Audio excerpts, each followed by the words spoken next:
নেত্রকোনার হাওর অঞ্চলে বোরো ধান কাটার ব্যস্ততা চলছে, তবে হাওর থেকে পানি নেমে যাওয়ায় দেশীয় মাছের সরবরাহ কিছুটা বেড়েছে। এর প্রভাব পড়েনি স্থানীয় বাজারে।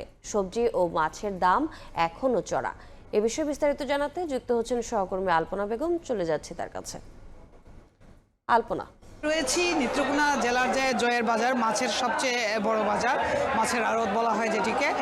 সেখানে দেখা গিয়েছে যে মাছের সরবরাহ বাড়লেও যে দাম রয়েছে সেই মাছের দাম কিন্তু কমেনি। দেশীয় মাছ বেড়েছে, বিভিন্ন পুকুরের চাষের মাছের পাশাপাশি দেশীয় মাছও উঠতে শুরু করেছে, কিন্তু সেই তুলনায় দাম রয়েছে অনেক বেশি, আকাশ ছোঁয়া দাম। যে পুকুরে যেগুলো চাষের মাছ সেগুলোতেও দাম রয়েছে, আর পাশাপাশি যে এই হাওর এলাকার এবং যে মাছের বাজার রয়েছে, হাওর এলাকার যে এই হাওরের বিভিন্ন নদী এর মাছ এবং বিলের মাছ রয়েছে সেগুলো উঠতে শুরু করেছে, অনেক বেশি বেড়েছে। যেমন আমরা যদি বলি দেশীয় জাতের যে মাছটা যে পাওয়া যায় সেটি হচ্ছে এটিকে স্থানীয়ভাবে বাইম মাছ বলে।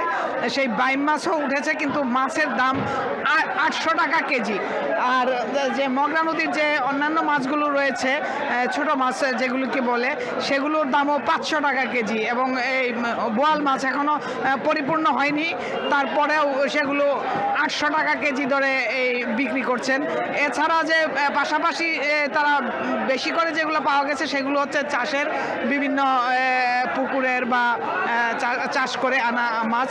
তো নেত্রকোনার যে এই যারা বলছেন যে ক্রেতা যারা, তারা বলছেন যে এক হচ্ছে হাওরে ধান নষ্ট হয়েছে, ফসল নষ্ট হয়েছে, দ্বিতীয়ত হচ্ছে যে এখন মাছের যে মোটামুটি সরবরাহ বাড়ছে, কিন্তু তাতেও কিন্তু দেখা গেছে যে মাছের দাম কমছে না। পাশাপাশি সবজির দামও তারা বলছে যে অনেক বেশি, মানে সব কিছুই দাম বেড়ে গিয়েছে।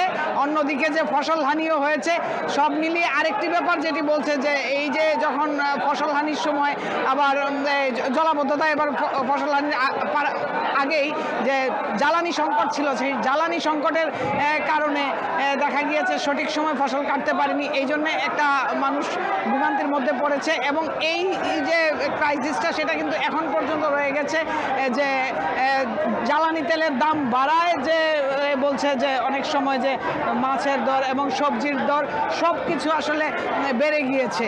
তো এই যে বেড়ে যাওয়ার যে দাম বেড়ে যাওয়ার যে চাপটা, সেটা আসলে ক্রেতাদেরকেই পোহাতে হবে। বলছেন ক্রেতারা বলছেন যে সর্বশেষ টাকাটা তাদের পকেট থেকেই যাচ্ছে। তো সব মিলিয়ে সাধারণ মানুষ আসলে একটু ভোগান্তির মধ্যেই পড়ে গিয়েছে দরদাম নিয়ে। তো নেত্রকোনা জেলার যে মাছের বাজার, সেখান থেকে আমার কাছে এই ছিল সর্বশেষ।